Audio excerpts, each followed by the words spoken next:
الحمد للہ وکفی وسلام علی عبادہ الذین اصطفی اما بعد. قابل احترام خواتین و حضرات، 2-4 دن پہلے کی بات ہے، ایک دوست نے مجھے توجہ دلائی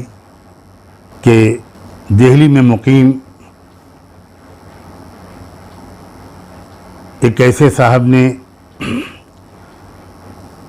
جنہیں ایک مسلم دانشور کی حیثیت سے جانا جاتا ہے، ایک ٹی وی ڈیبیٹ میں یا ایک پینل میں شرکت کرتے ہوئے مسلمانوں کو یہ مشورہ دیا ہے کہ وہ قربانی کرنے کے بجائے اس کی رقم کو غریبوں کی امداد پر خرچ کریں اور مسلم معاشرے کی جو معاشی پسماندگی ہے یا تعلیمی پسماندگی ہے اس کو دور کرنے والے کاموں میں اس رقم کو خرچ کریں. یہ بات کوئی نئی نہیں ہے. ہر کچھ دن کے بعد کچھ ایسے لوگ جن کی نیت پر شک کرنے کا تو ہم کو حق نہیں ہے، لیکن جن کے اسلام کے فہم میں بہت کمیاں نظر آتی ہیں، وہ اس طرح کے مشورے دیتے رہے ہیں. اور چونکہ ہر دور میں ایسے لوگ اچھی خاصی تعداد میں ہوتے ہیں اور ان کی تعداد بڑھتی جا رہی ہے جو اس طرح کی باتوں سے متاثر ہو کر بہت سنگین غلطیوں میں مبتلا ہو جاتے ہیں. اس لیے ہر دور میں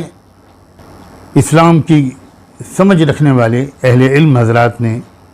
اس معاملے میں قرآن و سنت کا اور اسلام کا نقطہ نظر بڑی صفائی کے ساتھ پیش کیا ہے تاکہ لوگ غلط فہمی میں مبتلا نہ ہوں. اور اللہ توفیق دے تو ہمارے ایسے دانشور حضرات بھی اپنی رائے پر نظر ثانی کریں اور رجوع کریں. اسی موضوع پر کچھ گفتگو کرنے کے لیے آج میں اس وقت آپ کے سامنے حاضر ہوا ہوں. اللہ کرے کہ مختصر وقت میں ضروری بات دلائل کے ساتھ عرض کر سکوں. سب سے پہلے تو اس بات کو سمجھیے کہ اسلام ایک سادہ سا کچھ قوانین پر مشتمل ایک ضابطۂ حیات نہیں ہے. اسلام ایک دین ہے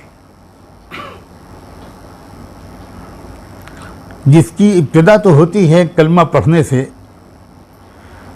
لیکن اسی کلمے کے اندر ابتدا سے لے کر انتہائی مراحل تک کے سارے اشارات صرف کلمہ طیبہ لا الہ الا اللہ محمد الرسول اللہ کے اندر موجود ہے. اگر ابتدائی درجہ یہ ہے کہ انسان اس بات کو مان لیتا ہے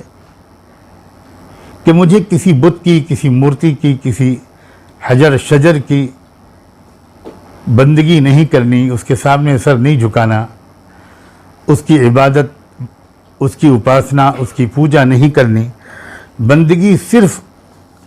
رب العالمین کی کرنی ہے، ایک وحدہ لا شریک مالک کائنات، خالق کائنات کی کرنی ہے، اسی کے سامنے سر جھکانا ہے،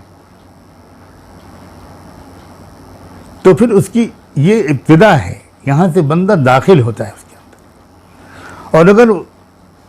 اس کا نصیب روشن ہو اور وہ صحیح تربیت پاتا چلا جائے تو قدم بقدم قدم بقدم وہ اپنے اس رب سے اپنے تعلق کو بڑھاتے ہوئے محبت اور عشق کے شیدائیت اور فدویت کے اس مرحلے تک پہنچ جاتا ہے جس میں وہ اس رب کی خاطر، اس رب کو خوش کرنے کے لیے، اس رب کی محبت کے اظہار کے لیے اس رب کے سوا ہر چیز کو لٹا دیتا ہے. ابتدائی درجہ بھی اسلام ہے اور انتہائی درجہ بھی اسلام.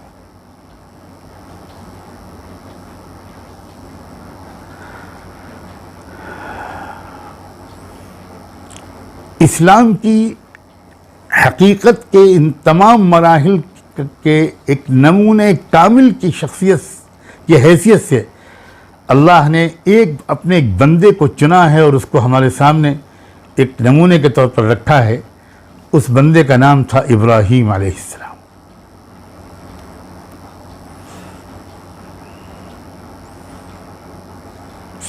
انہوں نے سب سے پہلے ابتدائی مرحلے کا اعلان کیا جب انہوں نے سورج، چاند اور ستاروں کی معبودیت کا برملا دلائل کے ساتھ انکار کرتے ہوئے آخر میں کہا انی وجہت وجہی للذی فطر السماوات والارض حنیفا وما انا من المشرکین، میں اس رب کے سوا جس نے آسمانوں اور زمین کو پیدا فرمایا ہے اس کے سوا میں کسی کو کی عبادت نہیں کروں گا۔ یہاں سے اعلان ہوتا ہے، آغاز ہوتا ہے، اور پھر آگے اگر آپ